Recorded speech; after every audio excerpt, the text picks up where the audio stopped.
Okay, so let's do this problem as an example. We've got a motorcycle traveling along a straight road at a speed of 27 meters per second. Okay, that's a velocity. When the brakes are applied, the motorcycle decelerates at a rate of negative 6t. So decelerates, that means it's a negative acceleration, and it's not a constant acceleration, it's a variable acceleration that depends on time. Okay, so we have our givens.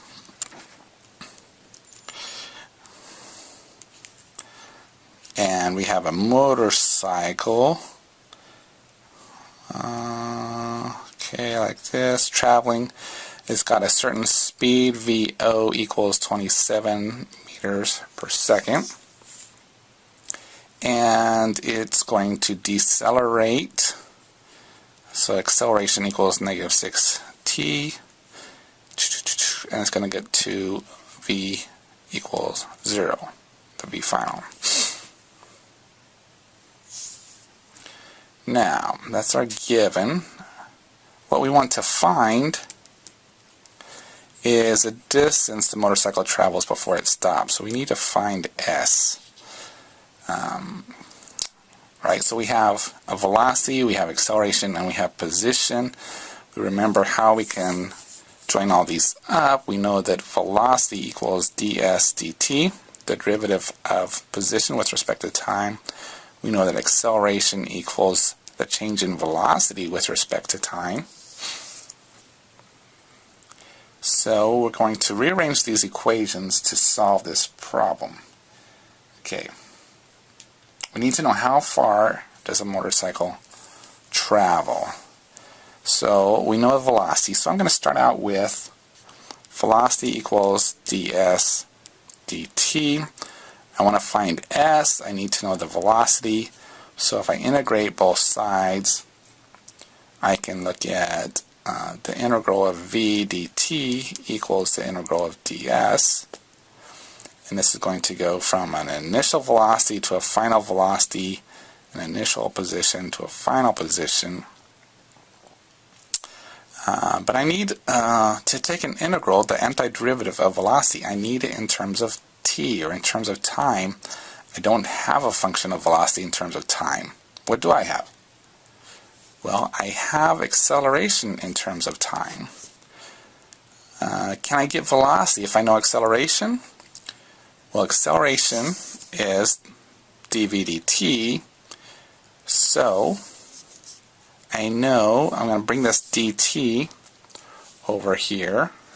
So I have a dt equals dv. I'm going to integrate both sides.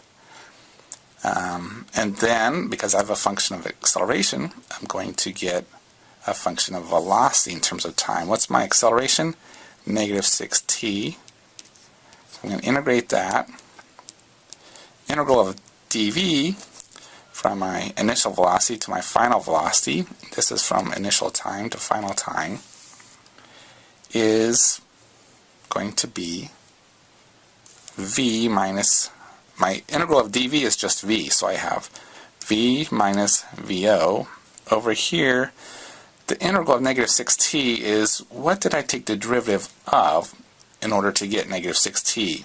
An integral is just an antiderivative, so I must have started out with a t squared, and then if I ended up with a negative 6t, that I needed a negative 3t here.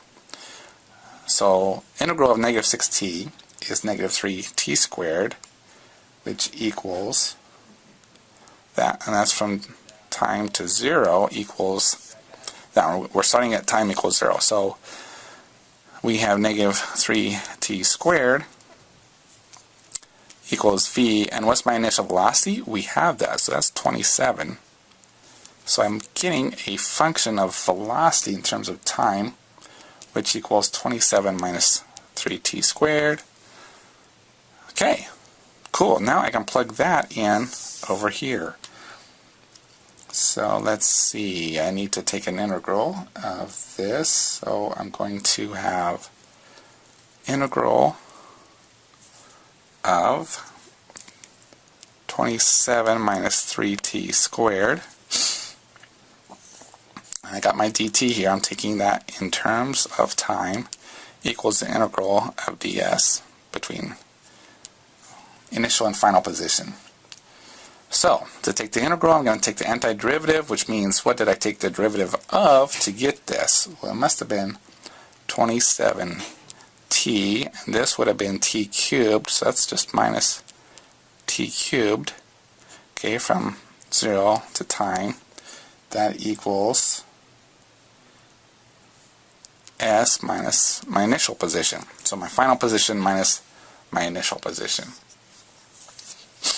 Oh, but now I'm stuck again because I don't know how long this took. If I knew how much time it took to get from 27 meters per second to 0, then I would know what to plug in here. I could solve my problem. Here's what I can do. I can find out how much time it took because I know the velocity at the end is 0. So I know my initial velocity is 27 meters per second. My final velocity is 0. So I'm going to come down and use this equation again. 0 equals 27 minus 3t squared, and solve that for t. So that would be negative 27 divided by 3 square root. T equals 3 seconds. So my time equals 3 seconds to get from 27 meters per second to 0. And I can find that from this equation, which I derived from my acceleration function.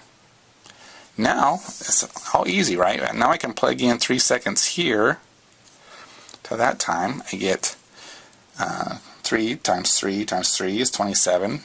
And I get here, let me plug this here, minus S0. Oh, by the way, this is 0. We're starting it at 0.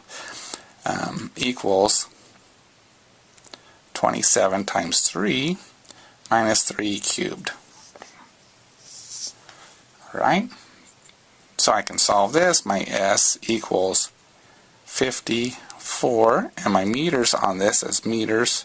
My units are meters. So this is my solution.